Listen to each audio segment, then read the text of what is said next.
¿Quién no se ha quejado alguna vez en la vida? ¿A cuáles de nosotros en algún momento nos ha llegado ese sentimiento de sentir que los demás tienen la culpa de nuestros problemas? Bueno, a veces puede ocurrir que en todos los escenarios, en todos los contextos, nos sintamos ser la víctima. ¿Es esto un problema? Quédate conmigo en esta nueva entrega de la psiquis, porque en el día de hoy vamos a estar hablando acerca del victimismo. Bienvenidos.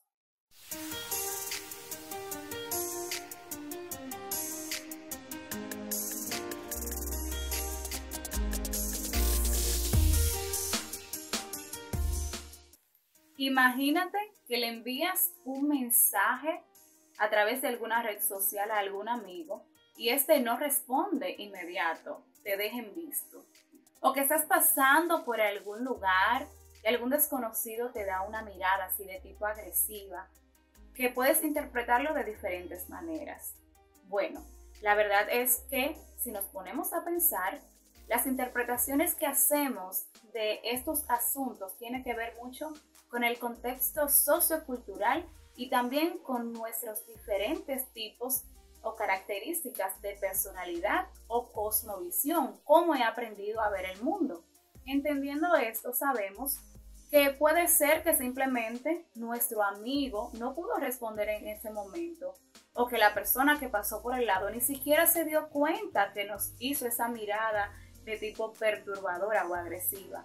Y los seres humanos tenemos esa capacidad para poder regular estas emociones y entender que las cosas que pasan no necesariamente son en nuestra contra ni que son a propósito. Sin embargo, existen personas que no tienen esta capacidad para hacer esta regulación y que creen que todo lo que pasa a su alrededor es en contra de ellos. Y nos estamos refiriendo precisamente a personas que tienen un patrón de conducta victimista. Y han realizado diferentes investigaciones para comprender de manera científica este fenómeno del victimismo. Y en ello han encontrado 4 dimensiones que son las que operan dentro de esta conducta. La primera tiene que ver con la búsqueda del reconocimiento del victimismo propio. Es decir, suelen ser personas que constantemente están buscando que los demás reconozcan su minusvalía. El aspecto dimensión número 2 tiene que ver con un sentido de elitismo moral, es decir, que son personas que suelen autopercibirse como muy rectas y muy morales. La tercera dimensión tiene que ver con la falta de empatía hacia el daño ajeno. Este tipo de personas son incapaces de percibir los sentimientos que pueden ocasionar en el otro de una manera negativa o por las situaciones por las cuales puede estar pasando el otro. Y la cuarta y última dimensión tiene que ver con una constante rumiación acerca de ofensas pasadas. Son personas que constantemente están recordando cosas que le hicieron, por pocas o por leves que hayan sido. Para seguir hablando de este tema, no te puedes perder nuestro segmento Los especialistas hablan. Esto después de la pausa.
Gracias por estar con nosotros, Patricia. Tenemos muchas preguntas que hacerte con relación a este tema que hemos elegido en el día de hoy. Estamos hablando de las personas victimistas.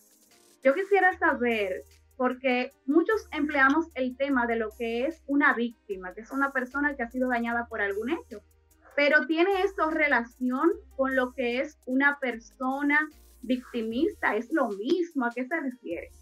Ok, primero hay que diferenciar que cualquier persona que haya tenido un daño físico, mental, puede tener un estado de víctima. Por ejemplo, vemos comúnmente en la prensa mujeres que son víctimas de violencia de género.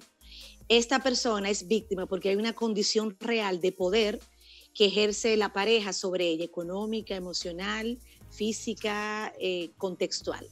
Entonces, no es lo mismo esa categoría, por ejemplo, las personas que los grupos poblacionales que han sido víctimas de un evento atmosférico, por ejemplo nosotros como país que hemos vivido huracanes.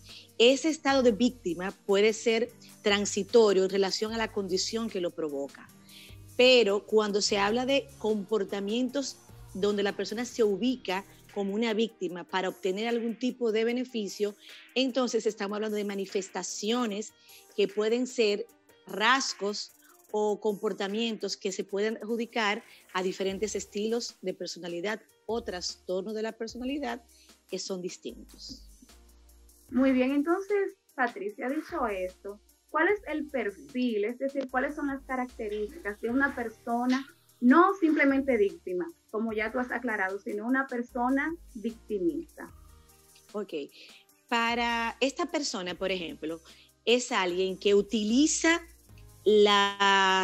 ser víctima, pobrecita de mí, todo lo que yo he vivido, tantas cosas malas que me han pasado, yo siempre soy la señalada, la castigada, para obtener un beneficio, léase o para que otra persona se haga responsable de su vida o para ella simplemente ser la atención. Por ejemplo, una persona que tenga el trastorno histriónico de la personalidad, cuyo elemento fundamental es llamar la atención, ser el centro, tener todos los ojos alrededor de sí, podría utilizar ser víctima para ganar esa atención. O sea, pobrecita, yo tantas cosas que he pasado, la vida me ha castigado de forma tan dura, tanta mala suerte que yo tengo. Entonces, esa condición, la persona se aprovecha de eso. Hay una intencionalidad de no salir de esa posición, porque debido a que esto me genera algún tipo de bienestar. Por ejemplo, las personas que tienen trastornos adictivos a sustancias, por ejemplo, son personas que en la manifestación de su trastorno tienden a ser víctimas y a utilizar eso para ganar el favor de la familia, para que el favor de la familia le siga facilitando para el consumo. Esta persona sabe que está utilizando esta estrategia. O sea, es conocedor, sabe diferenciar de que utiliza la pena, la compasión para lograr lo que quiere. Claro, en el hecho, María, lo hace de una manera fina para que el otro, que es quien le acompaña y le satisface o le da la ganancia que quiere, pues entonces no se dé cuenta, porque a esa persona que utiliza ser víctima de forma manipuladora, no le interesa que se detenga esta dinámica interpersonal, porque pierde beneficios. Y se puede tener este perfil de manera inconsciente, es decir, yo haber adoptado esta conducta como parte de mí sin hacerme consciente de que realmente estoy manipulando a las personas. Claro, excelente pregunta, María, porque recuerden que la personalidad, ¿qué es la personalidad? Es la manera como somos todos, o sea, y lo que nos hace a nosotros mismos ser únicos, pero también nos diferenciamos de otra persona. Entonces, la personalidad es el conjunto de disposiciones físicas, mentales, caracterológicas, actitudinales, experienciales, que cada quien se formó pasando por el sedazo de la cultura y que yo me siento bien con esta manera de ser. Entonces, pero en nuestra formación de la personalidad se encuentra el elemento de carácter que es aprendido, o sea, es el ambiente que me enseña ciertas ciertas situaciones o ciertas ideas y valores de lo que yo voy a creer y en lo que me voy a basar, pero también el modelamiento de ciertos comportamientos. Entonces, sí, un niño o una niña que vaya incurriendo en comportamientos de manipulación, probablemente han visto eso en su hogar. Lo que pasa es que si la persona no experimenta que hay algo que no funciona o que no me hace sentir bien, lo perpetúa. Porque, por ejemplo, todo sí tiene beneficios, ¿verdad? Exacto, porque, por ejemplo, María, en la consulta clínica, casi ninguna persona llega para tratarse su personalidad. Llegan por otros motivos. Entonces, una personalidad, la tuya, la mía, pasa a ser un trastorno cuando tu manera de ser o mi manera de ser se pone muy inflexible, muy desadaptativa, donde yo comienzo por mi manera de ser a tener dificultades y deterioro en mi funcionamiento global en todos los contextos sociales, familia, pareja, amistad, comunidad, trabajo, escuela, iglesia, etc. Entonces, quizás en ese momento, si la persona llega al acto de conciencia de decir, pero ven acá, yo siempre tengo este problema con las diferentes personas. Tenemos el chance de que la persona pueda identificar que tiene un trastorno de personalidad. Si no, no va a ocurrir. Y la persona se siente a gusto como es. Entonces, una persona víctima, para que haya una víctima que utilice esa posición de fragilidad o vulnerabilidad de modo manipulador, debe haber el victimario, pero que el victimario le genera una ganancia a esa persona. A veces la ganancia tan simple es de no hacerme cargo de mi vida. Porque vienes tú a salvarme, el complejo de salvador, que le pasa mucho, por ejemplo, a las familias coadictas o codependientes. Quieren salvar al adicto, lo quieren salvar tanto que lo inutilizan y no propician que la persona adicta, por ejemplo, asuma la responsabilidad de su condición. Pero el codependiente no hace eso gratis. Es que cuando el codependiente convierte al adicto en su salvación, la ganancia que tiene es, uno, control, porque tiene la vida de otra persona, pero además, María, impide que yo me vea a mí. Entonces, ese codependiente, si no tiene un acto de conciencia de lo que la codependencia significa para él o ella, no va a dejar el control. Por lo tanto, ese adicto o esa adicta seguirá manejándose como la víctima para seguir teniendo la vida de facilitación que le da el codependiente. Excelente, Patricia. Esta característica de la victimización o el victimista, ¿pertenece a algún tipo de trastorno de personalidad en específico? Explícanos esto un poquito más a detalle, por favor, porque lo creo muy importante. Exacto. Puede ser una manifestación, por ejemplo, ¿de cuáles trastornos? Es muy común en los trastornos del grupo B, que son los trastornos de tipo voluble, teatrales e impulsivos. Entonces, por ejemplo, vemos la victimización en el trastorno antisocial de la personalidad. La persona usa la victimización para justificar, romper con las normas y poder no hacerse responsable de lo que le toca. Un ejemplo, que tú eres una persona de trastorno antisocial, entonces tú, digamos, te robaste un dinero de la caja chica de tu trabajo, y tu explicación para no hacerte responsable de eso y justificar es que el dinero a ti no te da y tú eres una persona pobre, entonces, ¿entiendes? Entonces, la persona hace una historia que es, o sea, tiene sentido, o sentido no, es convincente, porque si no cualquiera pudiera hacer esto. Ahí ocurre. En el trastorno límite de la personalidad, pero de la manera siguiente. El trastorno límite de personalidad es un patrón de inestabilidad emocional, donde las personas hacen un apego excesivo, especialmente a relaciones de pareja. Entonces, viven las distancias regulares de cualquier pareja como un abandono. Entonces, tienen por un lado un apego excesivo y por otro un abandono, una sensación de abandono hasta por cosas simples.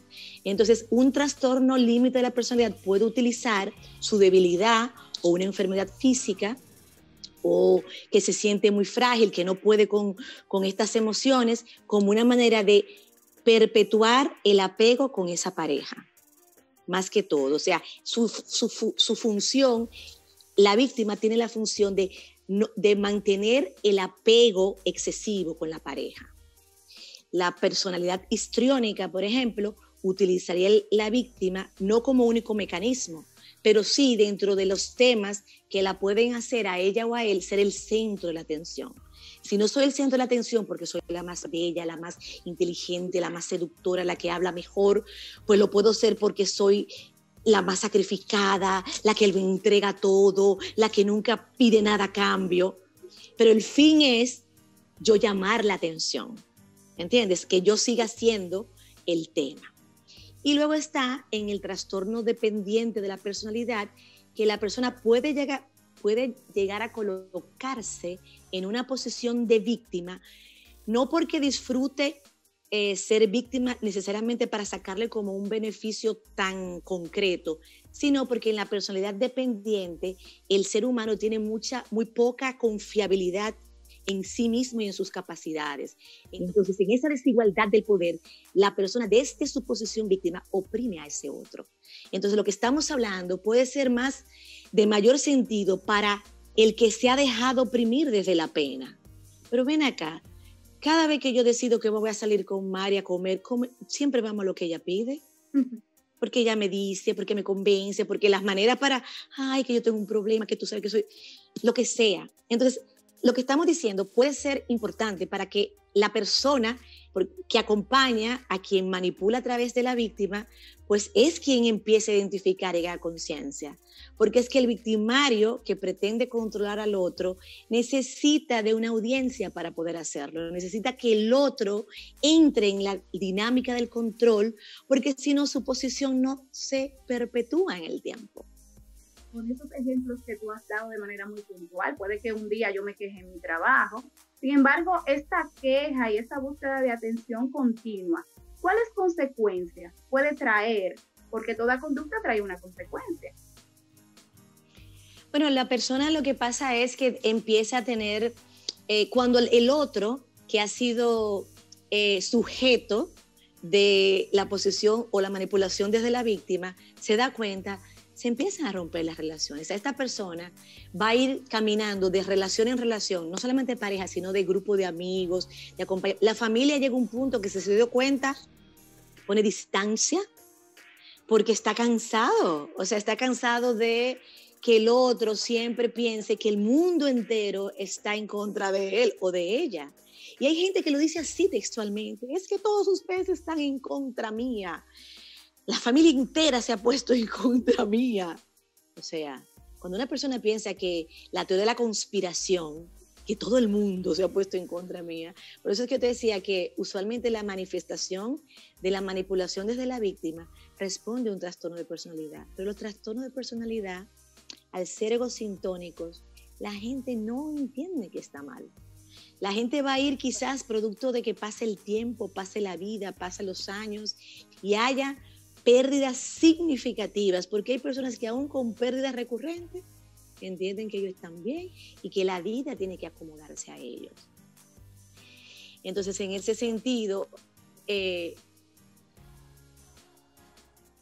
la queja que tengamos como seres humanos no significa esto. Esto es como decía, es una manifestación que tiene un nivel de persistencia en la vida de la persona. Y que eso que yo recibo, que la conozco en el trabajo, lo recibes tú que la conoces por la casa, o la conoces porque es del salón, o la conoces de una amiga de la familia.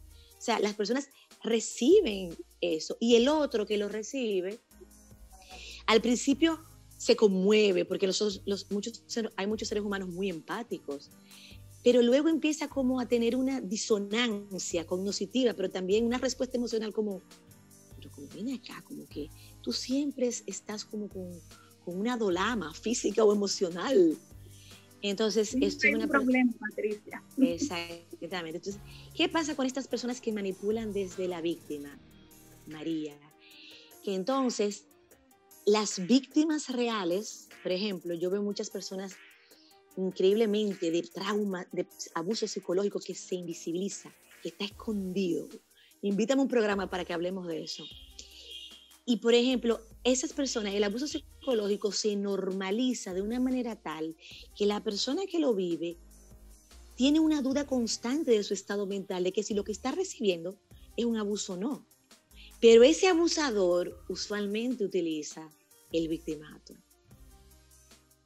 Entonces la persona tiene como una ambivalencia en lo que recibe, como, ven acá, como, tú me estás diciendo esto es como un acto de opresión o no lo es. Porque obviamente el que usa la manipulación, la víctima para manipular, pues es fino en ese sentido, no es burdo, aunque no podemos encontrar víctimas muy, muy burdas también, muy, muy, muy llanas, muy concretas. Muy bien, entonces una de las consecuencias es el aislamiento, la soledad, ¿verdad? Las personas se le pueden retirar del lado, sí. Puede perder amigos, puede perder familiares, relaciones, trabajos, todos los contextos sociales. Y esta persona, si esas pérdidas no le ayudan a tener una visión autorreflexiva, pues seguirá intentando mantener relaciones de este tipo de control para su satisfacción. Y bueno, hay gente que lo logra por toda la vida. O sea, hay gente que coloquialmente te dice, pero es que la mejor profesión es ser víctima. Tú te pones ese trajecito y la gente consigue quien le resuelve hasta los días de los días. Impresionante eso. Pero sucede entonces, más de lo que uno cree. Se perpetúa entonces en base a esa ganancia. Si yo estoy obteniendo alguna ganancia, pues yo voy a continuar con ese mismo patrón. Y precisamente por eso es que muchas personas no hacen conciencia, porque si estoy obteniendo lo que quiero y nadie me pone un alto, nadie me dice, pero revísate a ver qué es lo que te pasa, porque siempre tú tienes un problema, pues yo voy a continuar con esta misma conducta. Exacto. O siempre encuentra a alguien que les resuelva. Ay, Dios mío, yo no pude pagar el colegio de los niños, pero señores, mágicamente consigo una gente que te dice, agárrate de eso ahí, que yo sé que tú me lo vas a pagar, aunque no lo pague nunca. Es impresionante, o sea, bueno, de hecho, es un poco una conducta antisocial, porque tú te aprovechas del otro, ¿entiendes? Es una conducta de manipulación, de ventaja sobre el otro. Tú te aprovechas de la confianza, del vínculo, del cariño que hay, y tú lo que haces es que explotas eso para desde la víctima lograr ese tipo de cosas, porque no es con cualquiera. Es que por eso ser víctima de manera manipuladora para lograr el control sobre otro, ese acto de opresión se da como el abuso psicológico en una relación de confianza, donde haya cariño, porque no es verdad que yo te acabo de conocer, tú no lo vas a hacer ahí. Se efectúa en esa consolidación de que hay afectos y confianza, y entonces tú te aprovechas de eso, que es lo que pasa exactamente con el abuso psicológico. O sea, el que manipula desde la víctima puede ser que sea un abusador psicológico. Interesantísimo tema, Patricia. Ya para culminar, me gustaría que tú nos des algunas recomendaciones sobre qué puede hacer una persona que esté cerca de alguien que utilice estos mecanismos de conducta. Bueno, si la conducta de esta persona, quien la vive, la identifica como que le está afectando a su vida, que busque ayuda profesional, porque esto tiene unos niveles de sutilezas que a la persona que lo vive se le puede hacer difícil determinar que está pasando algo que no es esperado, que no es estable, que implica una relación de poder, que tú me estás controlando. Entonces, esta persona debe buscar ayuda, porque sobre todo no es algo que a veces es tan concreto. Y recuerden que hablábamos en la personalidad que el elemento del carácter, del aprendizaje, nos lleva a desarrollar ciertos esquemas, ciertos deberes y deberías que la persona internalizan y a partir de ahí creen que deben hacer ciertas cosas, pero son aprendidas. Entonces, si usted perpetúa o acompaña a una persona que lo manipula desde la víctima, hay que revisar cuáles son esos esquemas y sus propias experiencias que usted está permitiendo que esa persona lo utilice. Patricia, si es una persona que queremos mucho y que realmente entendemos que tiene ese patrón, pero queremos ayudarle, ¿hay algo que yo pueda hacer para ayudar a una persona que está a mi lado? Conversar, decir lo que usted ha observado, o usted comenzar a poner fronteras claras de ese tipo de comportamiento para ver que si eso hace que la persona se enfrente a una realidad y pueda hacer un trabajo autorreflexivo. Pero hablar de lo que usted ha observado y desorientarlo y decirlo como una propuesta y sugerencia, a ver si el otro se anima. Muchísimas gracias, Patricia, por tus aportes. Yo sé que nuestros televidentes van a salir muy edificados con este tema. Bueno, muchas gracias por invitarme. Buenas.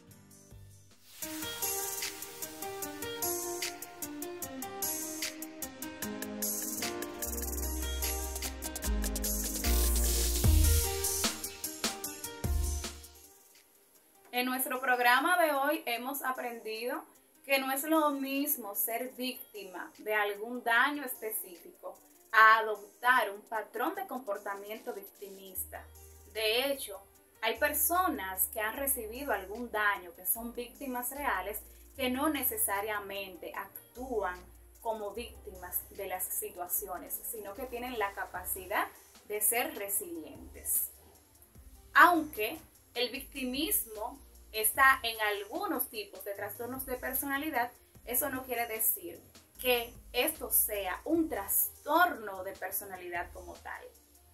Algo más que pudimos aprender y que es muy importante es que nosotros mismos tenemos que evaluar nuestra conducta respecto de las cosas que pasan a nuestro alrededor para poder determinar de manera más objetiva si realmente siempre somos culpables. Ese es un indicador que nos puede llevar a nosotros a responsabilizarnos de nuestras propias acciones. Y también los que estén al lado de una persona con este tipo de conducta pudieron reconocer cuáles son las características y qué tienen que hacer ellos en ese caso. Sea frenarlos, puede ser hablar con ellos, presentarle la situación, como también puedes elegir simplemente separarte de ellos. Pero esa va a ser tu total elección, pero bajo una conciencia que hemos tratado de transmitirte a través de estas informaciones. Muchas gracias a todos por haber permanecido con nosotros en esta entrega de la psiquis. María Lora, psicóloga clínica, estuvo con ustedes. Les espero en una siguiente entrega. Bye bye.